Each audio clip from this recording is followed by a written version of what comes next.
नमस्कार, जय हिंद। तो आज हम स्टार्ट करेंगे unit 9 people development and environment. तो देखिए, पीपल डेवलपमेंट एनवायरनमेंट, आपको पता है कि यूजीसी नेट का जो एग्ज़ाम है पेपर 1, वहाँ पे 10 यूनिट है। हर एक यूनिट से देखिए 5 क्वेश्चन आते हैं। कहते हैं 5, लेकिन कई बार देखिए 4 भी आ जाते हैं, कई बार 6 क्वेश्चन भी आ जाते हैं, 6 क्वेश्चन। सो आपको ऐसे तैयारी करनी है कि आपका हर यूनिट में आपके मार्क्स पक्के हो जाएं। तो देखिए, इसमें मैं आपको ऐसे क्वेश्चन कराऊंगा, अगर आपने पूरा यूनिट कर लिया तो आपका एक भी क्वेश्चन बाहर से नहीं आएगा, सब कुछ यहाँ से आएगा। चलिए स्टार्ट करते हैं। देखिए, पीपल डेवलपमेंट एंड एनवायरनमेंट। अब देखिए, ये इस चैप्टर का नाम है। तो देखिए, सबसे पहले हम जानेंगे कि एनवायरनमेंट होता क्या है। देखिए, the word environment is derived from the French word environ which mean surrounding. अब देखिए, जो एनवायरनमेंट शब्द है उसका मीनिंग क्या है, वो कहाँ से लिया गया है? वो लिया गया है फ्रेंच भाषा से। फ्रेंच लैंग्वेज का शब्द है इन्वायरन, उससे लिया गया है इन्वायरमेंट। तो इन्वायरन का मतलब क्या है? सराउंडिंग, यानी कि जो हमारे सराउंडिंग, हमारे चारों तरफ जो भी चीज़ें घूमती हैं, जो भी फिनोमिना होते हैं, उसे बोलते हैं एनवायरनमेंट। जैसे देखिए, हम हैं, हमारे आसपास क्या है? हमारे पास आसपास देखिए पूरी सोसाइटी है ना, घर है, पेड़ पौधे है, जानवर है ना, बहुत सारी चीज़ें हैं। तो वो क्या है? वो एनवायरनमेंट है। So there was a time when environment just meant surrounding. It was used to describe the physical world surrounding us, including soil, rocks, water and air. अब देखिए, इसमें है क्या कि सराउंडिंग का मतलब क्या है कि हमारे चारों तरफ, हमारे सराउंडिंग में क्या है? सॉइल है, मिट्टी है, यानी कि रॉक्स है, ठीक है, चट्टाने हैं, वाटर है, पानी है, और हवा है, यानी कि हवा, पानी, मिट्टी। आप देखिए, हम सांस लेते हैं, ब्रीथ करते हैं ना, हम सांस लेते हैं, तो इनकी हवा है, एयर है ना, वो चीज़ वाटर है। आप देखिए, यहाँ पे एक बात आती है एयर और विंड। तो दोनों में फ़र्क क्या है? देखिए, यहाँ पे एयर है ना, एयर और विंड दोनों में फ़र्क क्या है? अब कुछ कहेंगे देखिए दोनों सेम होती है, ऐसा नहीं है। दोनों में बस छोटा सा डिफरेंट है। एयर का मतलब होता है हवा और विंड का मतलब होता है पवन। तो देखिए, होता क्या है, एयर जो होती है वो किसी भी डायरेक्शन में जाती है। एयर जो होती है वो किसी भी डायरेक्शन में जाती है, उसे बोलते हैं एयर। तो विंड जो होती है वो पर्टिकुलर डायरेक्शन में जाती है। जैसे गर्म हवाएं, ठंडी हवाएं, है ना, कई जगह पे ठंडी हवाएं चलेंगी, गर्म हवाएं चलेंगी, तो उसे बोलेंगे विंड।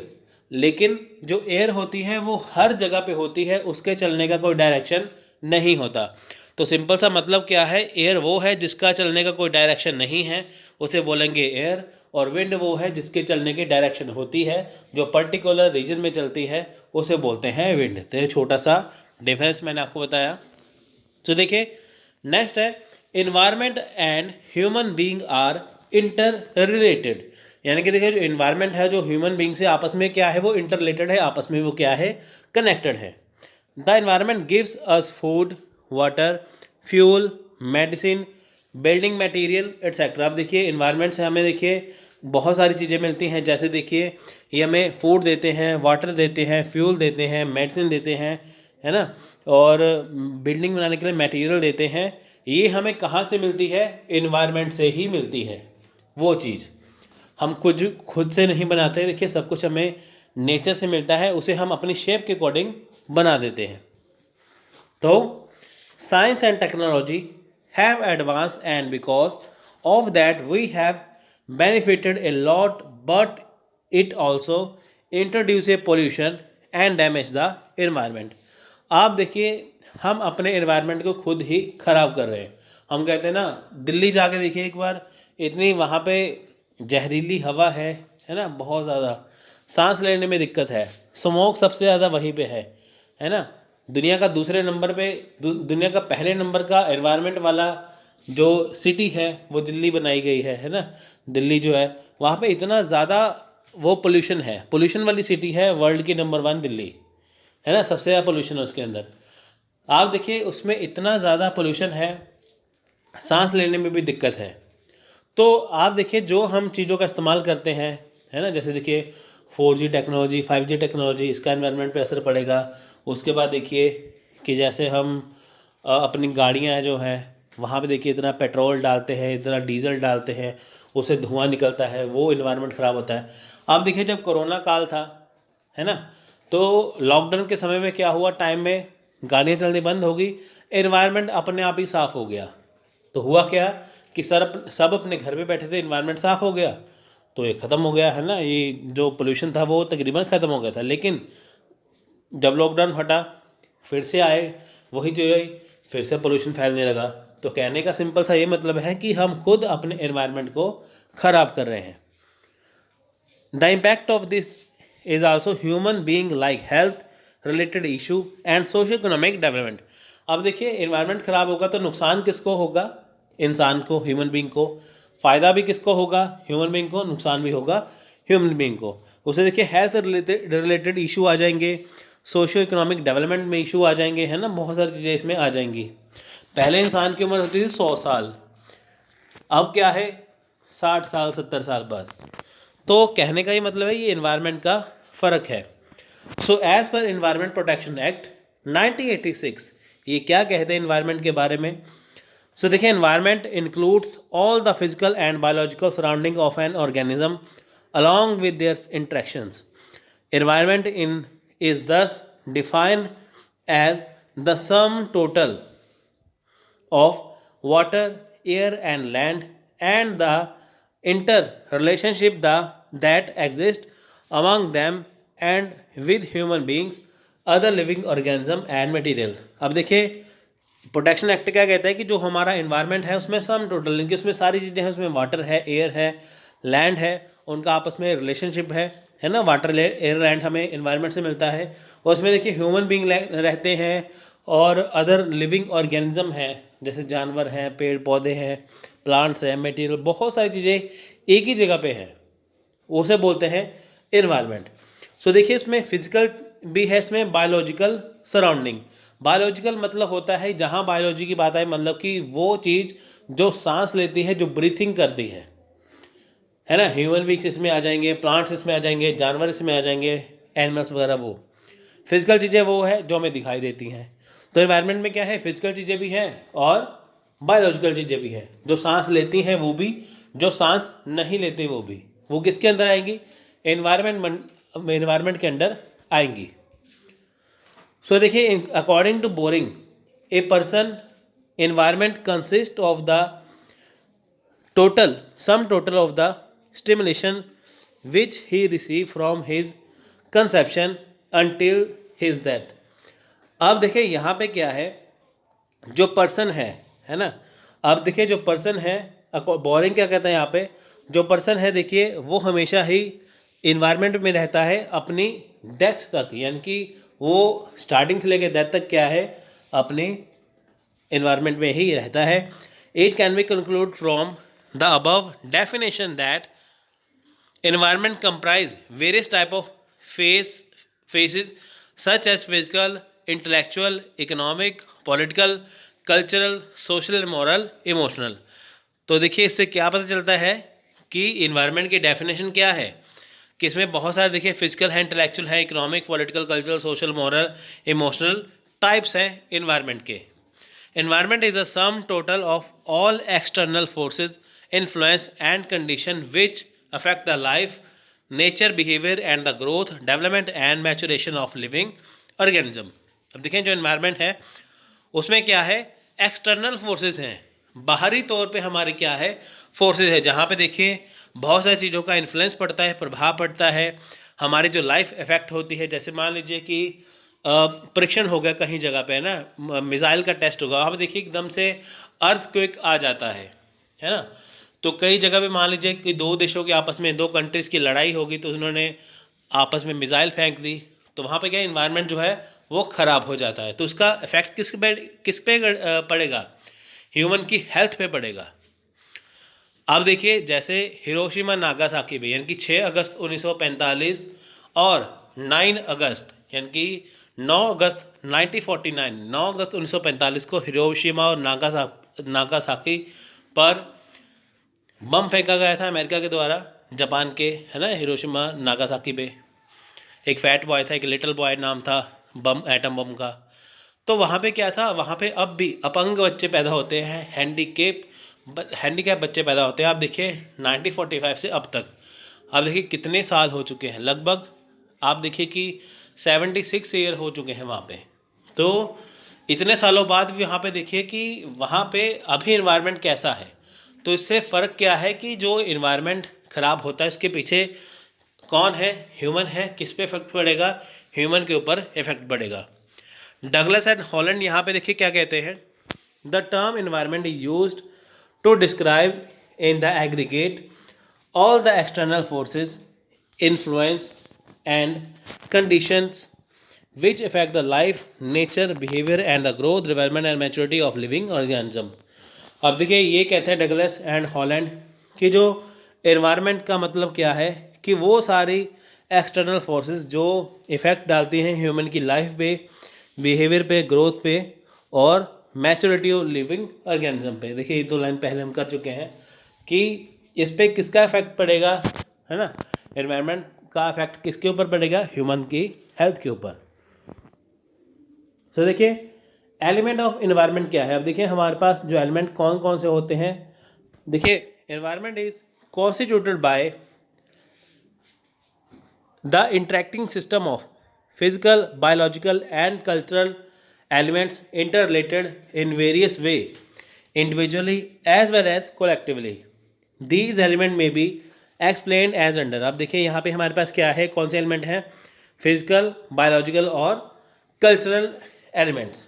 अब देखिए फिजिकल एलिमेंट क्या है। फिजिकल एलिमेंट में देखिए वो चीज़ आते हैं जिसे हम देख सकते हैं जो फिजिकली तौर पे होती हैं। जैसे देखिए स्पेस है, लैंड फॉर्म्स है, वाटर बॉडीज है, क्लाइमेट है, सोल है, रॉक्स है, मिनरल्स हैं। They determine the variable character of the human habitat, its opportunity as well as limitation। तो देखिए फिजिकल एलिमेंट में ये सारी चीज़ें आती हैं। स्पेस भी आता है हमारा, है ना, स्पेस अंतरिक्ष आता है, लैंड फॉर्म से वाटर बॉडी, ये सारी चीज़ें हम देख सकते हैं, है ना। तो इसका इस्तेमाल कौन करेगा, ह्यूमन इसका इस्तेमाल करते हैं, लेकिन कुछ लिमिट में। अब देखिए जैसे पानी का इस्तेमाल है, अगर हम हद से ज़्यादा कर लेंगे तो पानी तो मिलेगा नहीं, एयर को गंदा कर देंगे तो एयर मिलेगी नहीं, है ना। वो चीज़ यानी कि जो हमें चीज़ें फिजिकल तौर पे दी गई है नेचर के द्वारा, इसका इस्तेमाल करेगा, इसका यूज़ करेगा ह्यूमन बीइंग, लेकिन लिमिटेड तौर पे। अब देखिए बायोलॉजिकल एलिमेंट्स क्या है। Biological element such as plants, animal, micro organism and man constitute the biosphere. Biosphere में देखिए बहुत सारी चीज़ें हैं, है ना। जैसे देखिए लिथोस्फीयर, हाइड्रोस्फीयर, एटमॉस्फेयर और बायोस्फीयर। बायोस्फीयर में देखिए बहुत सारी चीज़ें आती हैं। आप देखिए हमारे पास क्या है, लिथोस्फीयर यानी कि अर्थ है ना, हमारे पास देखिए अर्थ है और स्काई है। देखिए अर्थ पे एनिमल्स रहते हैं, इंसान रहते हैं, पेड़ पौधे उगाए जाते हैं, और स्काई में देखिए पक्षी उड़ते हैं, है ना, तो बर्ड्स वगैरह होते हैं। और साथ में क्या है, हाइड्रोस्फीयर में क्या है कि पानी के अंदर रहने वाले जैसे मछली है वगैरह, है ना, पानी के अंदर में देखिए होता है ना, वो चीज़ अंडर वाटर। तो देखिए इनको मिला के बनता है बायोस्फीयर, यानी कि धरती पे रहने वाले, स्काई में आकाश में रहने वाले और पानी के अंदर रहने वाले जो जीव होते हैं, इनको मिला के बनेगा बायोलॉजिकल एलिमेंट्स, यानी कि वो जो सांस लेते हैं, जो ब्रीथ करते हैं, ब्रीथिंग करते हैं वो। तो इसमें प्लांट्स भी आ गया, इसमें एनिमल भी आ गया, इसमें माइक्रो ऑर्गेनिज्म भी आ गया, इसमें मैन भी आ गया। सो नेक्स्ट है कल्चरल एलिमेंट। अब देखिए कल्चरल एलिमेंट क्या है।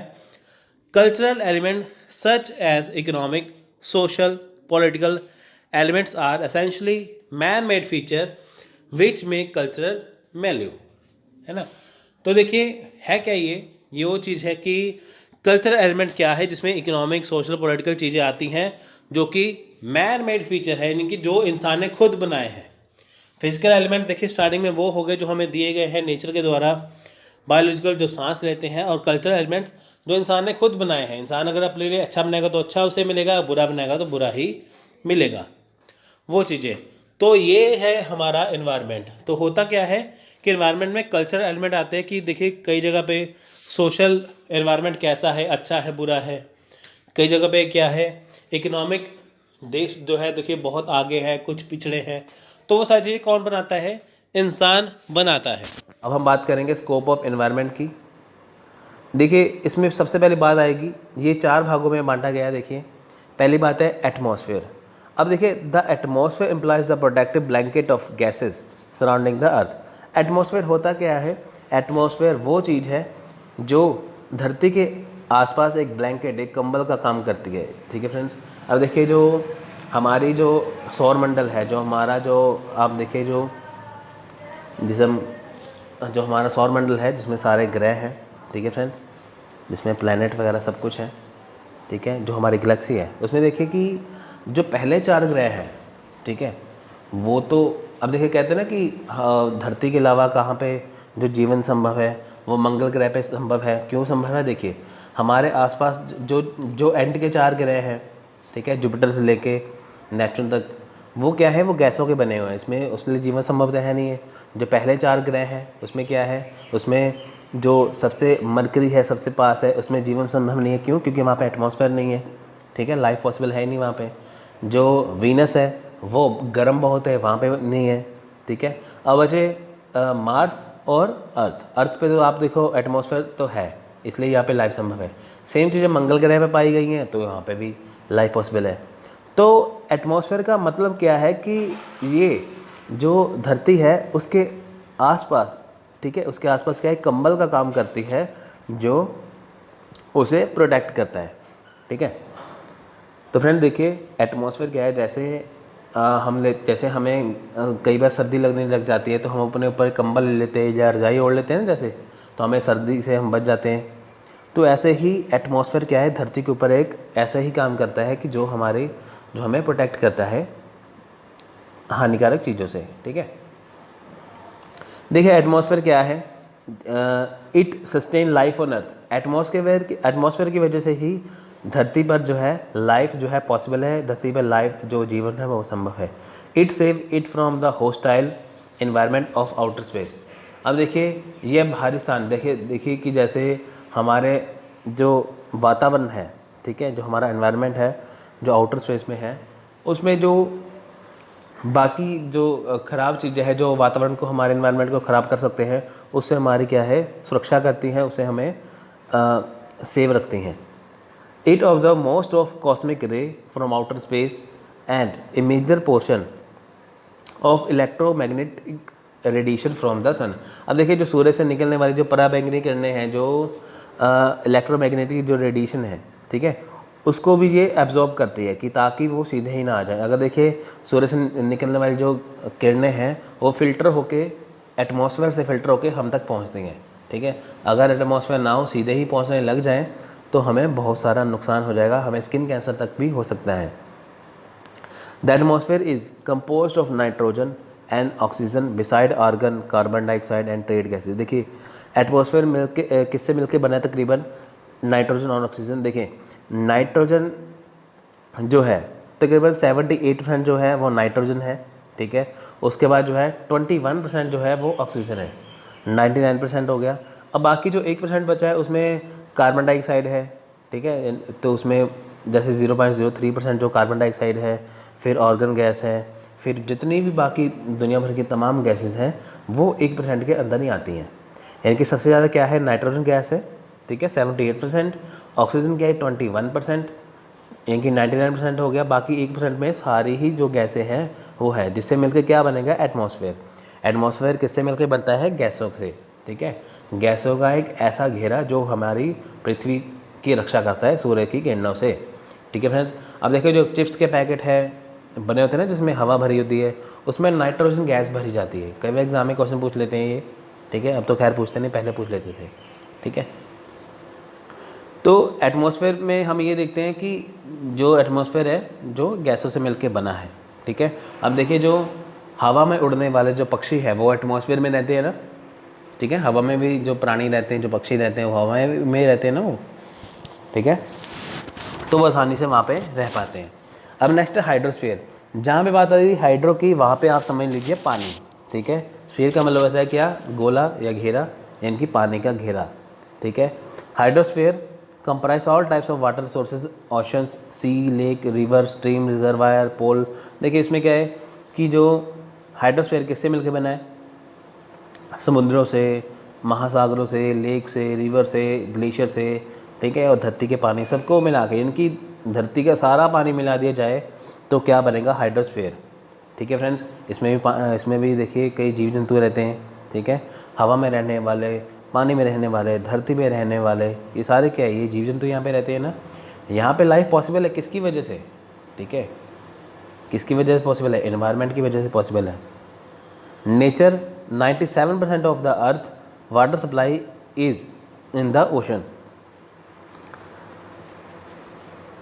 ठीक है, अब देखिए मैं आपसे एक जैसे बात करते हैं कि पृथ्वी का जो 97% है वो जल महासागरों में है, यानी कि जो धरती का जो 97% जो पानी है, 97% जो पानी है, ठीक है, वो महासागरों का है।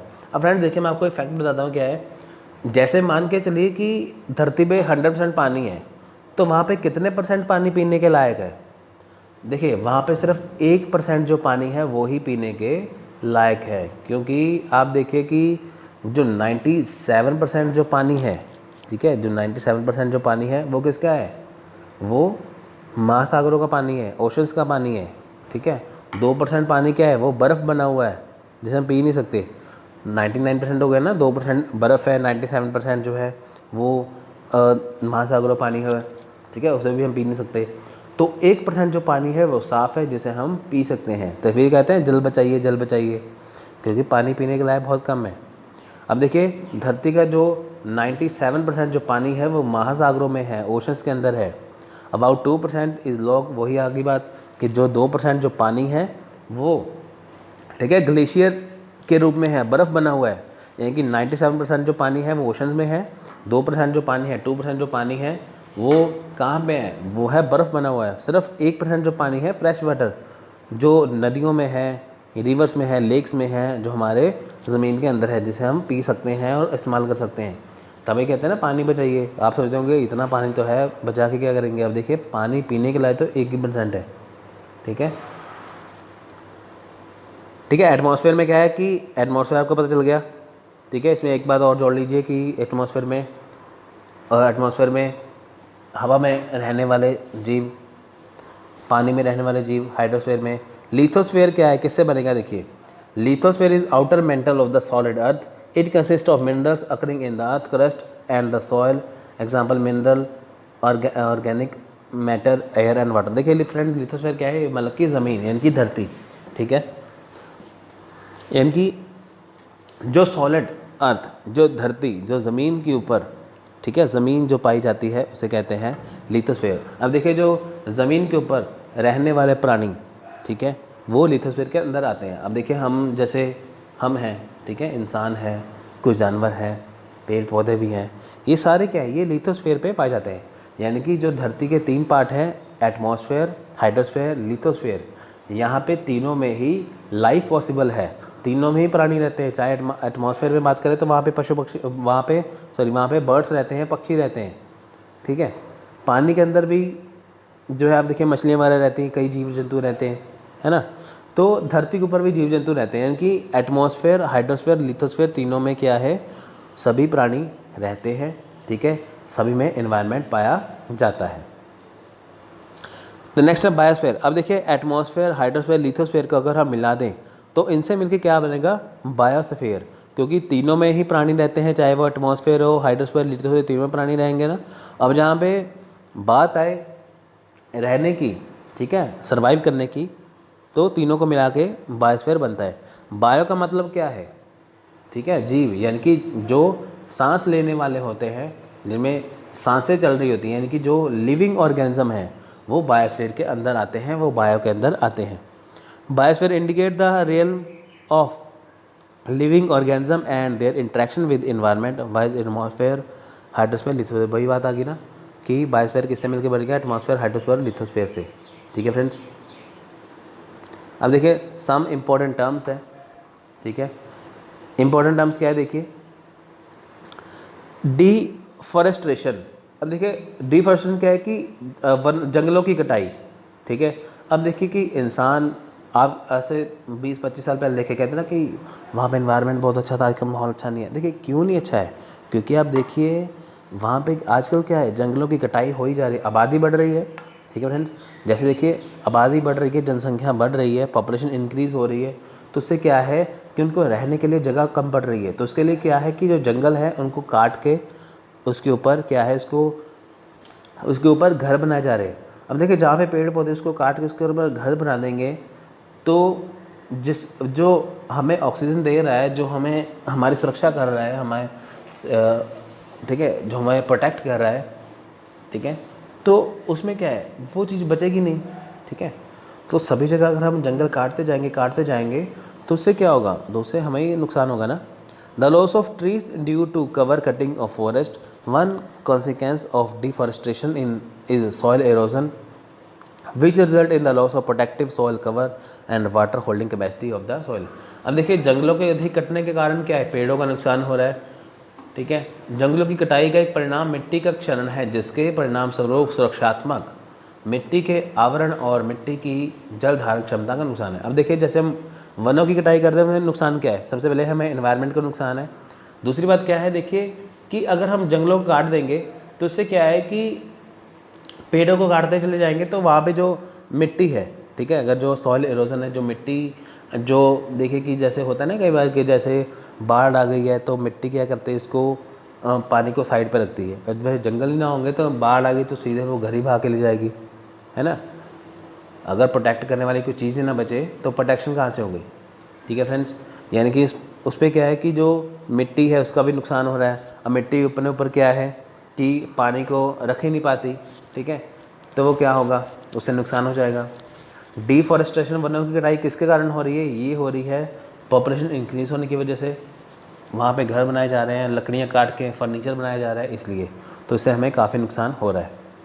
ठीक है, डिसर्टिफिकेशन मतलब कि मरुस्थलीकरण, देखिए the process of grasslands being converted to desert mainly as a result of deforestation, over grazing and erosion due to poor land management.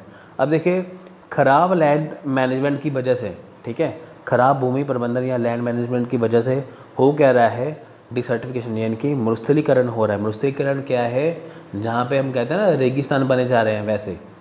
अब देखिए है क्या, ओवर ग्रेजिंग हो जाए, देखिए जंगलों की कटाई हो जाए, जैसे हम जंगल लकड़ियाँ काटते जाएँ, पेड़ काटते जाएँ, वहाँ पे क्या है, मैदान बन जाएगा। अगर पशुओं को चराने के लिए हम जैसे पशुओं को चराने के लिए भेज दें तो वो पूरा खेत साफ़ कर देंगे, फसलें ख़राब कर देंगे, है ना। तो उससे क्या है कि ये डिसर्टिफिकेशन, वो मरुस्थलीकरण हो रहा है। हम कहते हैं ना वहाँ पे सूखा पड़ गया, वहाँ पे ये हो गया, वहाँ पे मैदान बन गया, वहाँ पे ज़मीन बंजर होगी, तो इसी के कारण तो हो रहा है।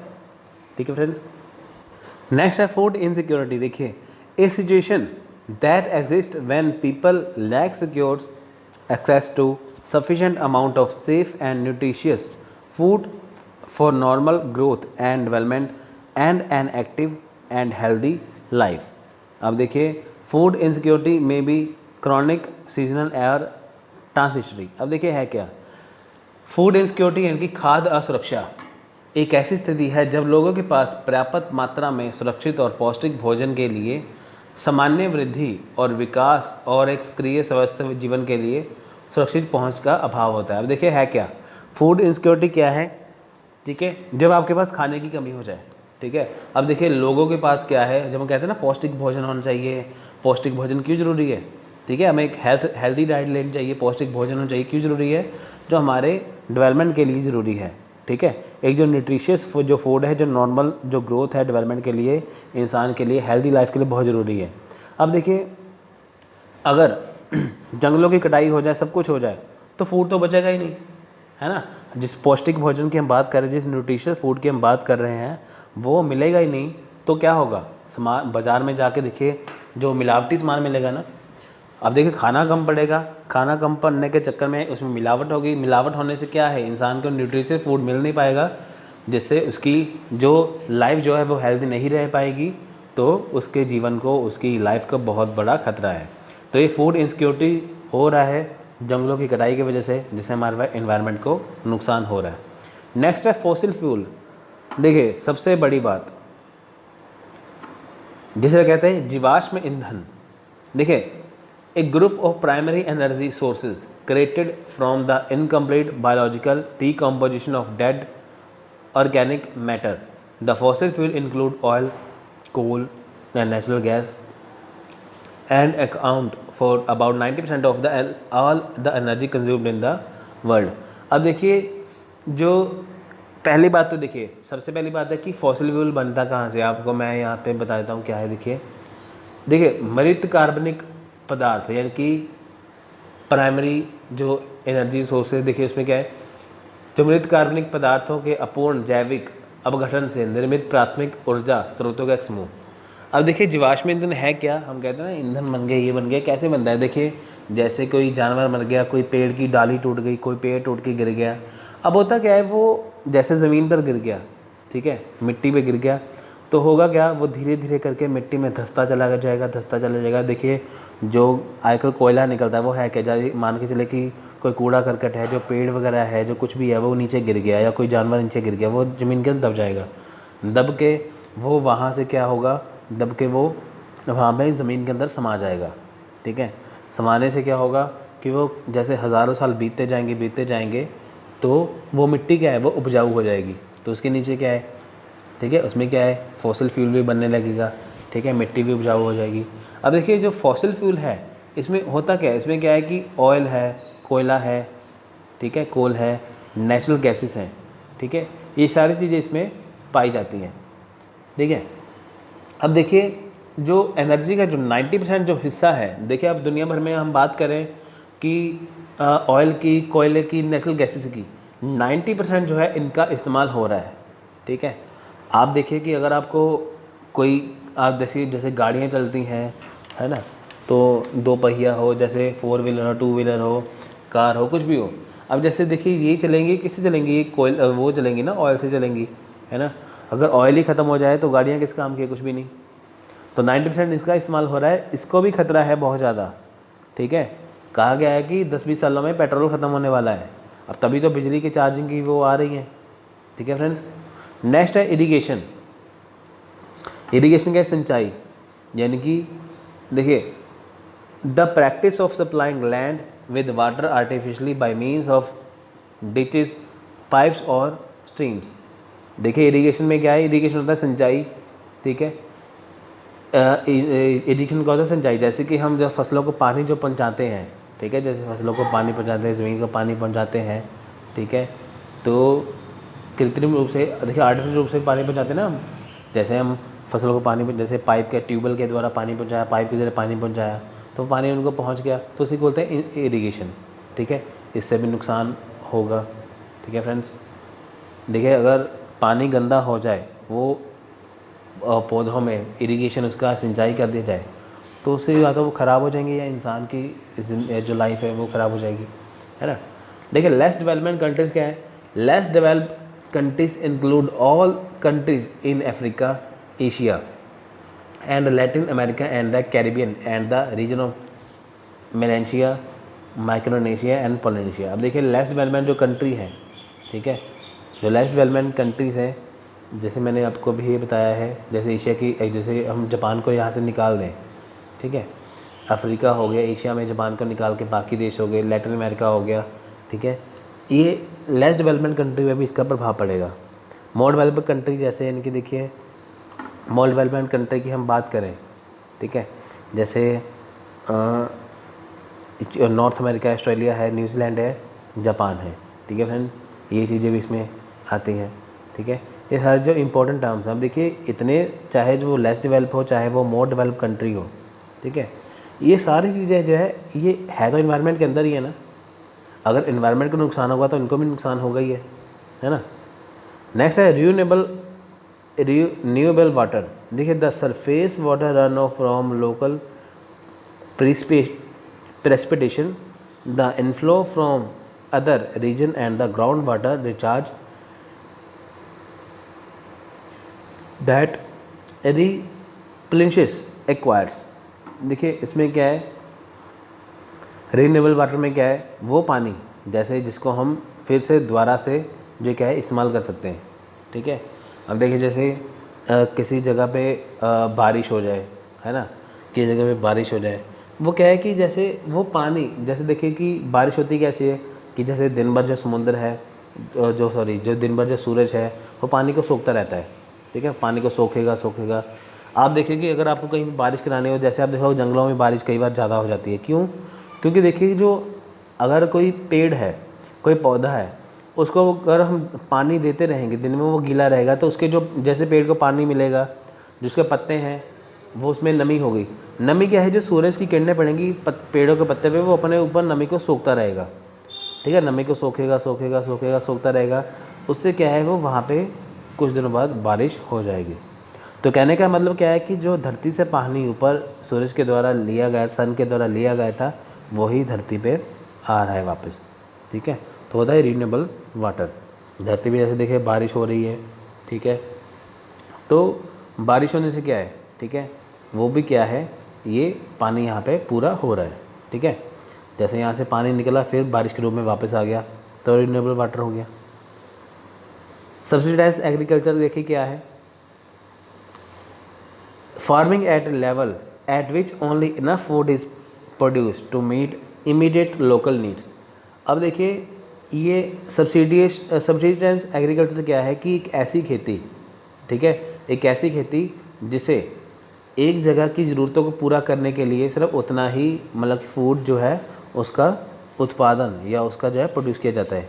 यानी कि एक जगह में जितने लोगों के लिए खाना कितना ज़रूरी है और कितना फूड चाहिए उतना ही उगाया जाता है, उसे बोलते हैं सबसिस्टेंस एग्रीकल्चर। यानी कि जितनी ज़रूरत हो उतना ही भोजन को, उतना ही फूड को उगाना। ठीक है फ्रेंड्स, तो नेक्स्ट हम बात करेंगे रिसोर्सेज की।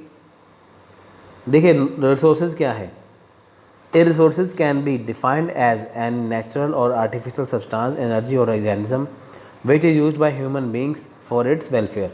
देखिए रिसोर्सेज क्या है, जिसका इस्तेमाल जो है इंसान करता है अपनी ज़रूरतों को पूरा करने के लिए। इंसान अपनी भलाई के लिए अगर इनका इस्तेमाल करेगा, ठीक है, रिसोर्सेज क्या है, एक एनवायरनमेंट के अंदर रहते रहते इंसान जिसका इस्तेमाल करता है। ठीक है, अब देखिए कुछ नेचुरल रिसोर्सेज हैं जिसका इंसान जो इस्तेमाल करता है। All that the nature has provide such as soil, air, water, minerals, coal, sunshine, animals and plants et cetera are also known as natural resources. अब देखिए नेचुरल रिसोर्सेज क्या है, ये कौन से रिसोर्सेज हैं, ये रिसोर्सेज हैं जिसमें मिट्टी है, हवा है, पानी है, मिनरल्स हैं, ठीक है, कोल है, सूर्य की किरणें हैं, ये सारे क्या है, ये सारे क्या नेचुरल रिसोर्सेज हैं।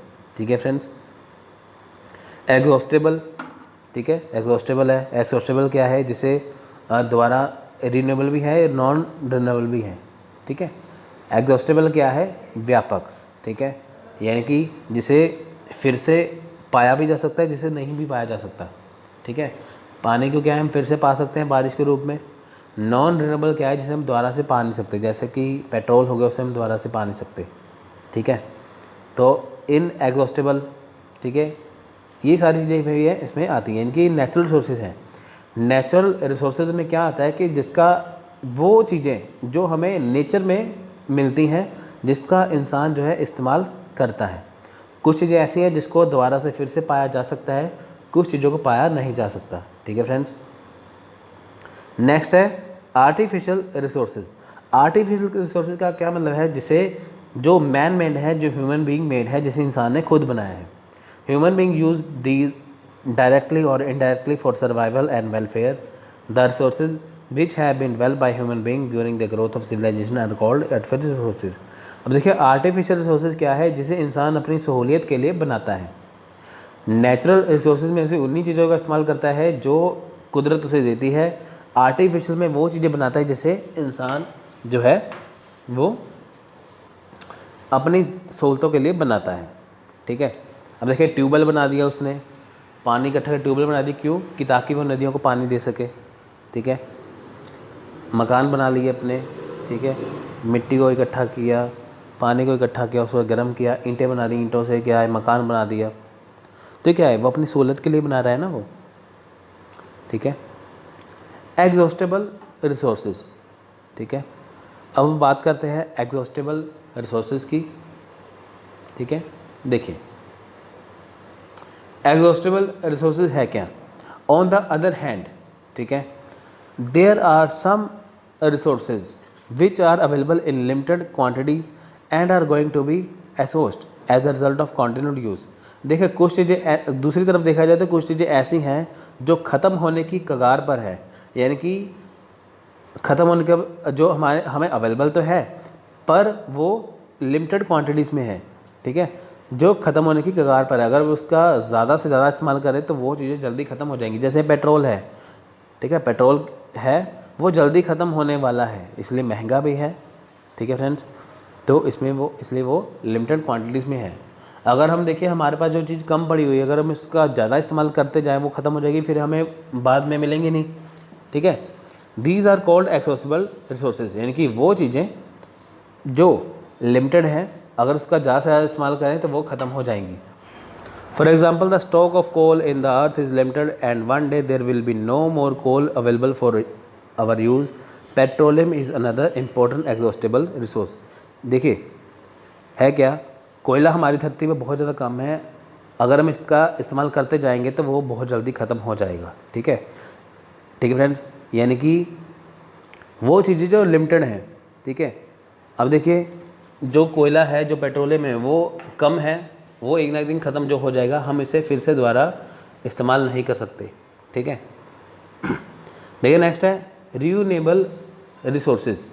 रिन्यूएबल रिसोर्सेज क्या है कि जिसको हम दोबारा फिर से प्राप्त कर सकते हैं। देखिए some of the exhaustible resources are naturally regenerated after consumption and are known as renewable, ठीक है। एग्जाम्पल क्या है, the living beings both animal and plants reproduce and can thus replace the dying or killing individual. देखिए इसमें क्या है कि वो चीज़ें फिर से दोबारा प्राप्त की जा सकती हैं, ठीक है, नेचुरली तरीके से। देखिए कैसे, चाहे इंसान चाहे जानवर है, मरने के बाद भी दोबारा फिर से पैदा हो रहे हैं, ठीक है। एक इंसान मर जाए, कि कोई जानवर मर जाए या कोई प्लांट कट जाए तो वापस फिर से वो आ सकते हैं, ठीक है, वापस फिर से वो प्रोड्यूस हो सकते हैं, वापस फिर से वो आ सकते हैं।